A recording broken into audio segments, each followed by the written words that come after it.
We are planting potatoes here using a potato that started to grow out. This is called a seed potato, and each of the eyes has the potential of becoming a plant.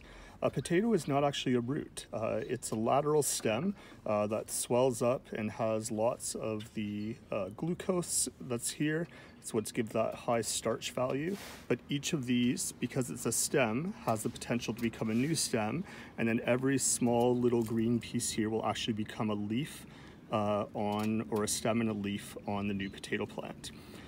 We're trying a new experiment down here of growing potatoes in an Ikea bag. The idea being that if we grow them in kind of a traditional garden soil, it doesn't get as deep as it needs to be. Potatoes do best in a sandier soil, but also as these small little stems grow up, new potatoes will form on them. So if we just have it at a normal depth, we're only going to get potatoes at this level.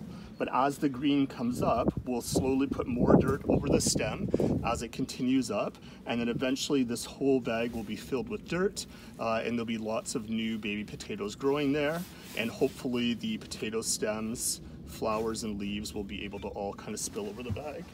So at this point, we're just going to put on a very small amount of soil just to cover them up. We'll add a little bit of water to let them begin to grow. Spread this around a little bit to evenly distribute it. And we might have to put a lid on it initially to try to keep raccoons or squirrels out of here. And that's everything. Hopefully we'll be having potatoes in a couple of months.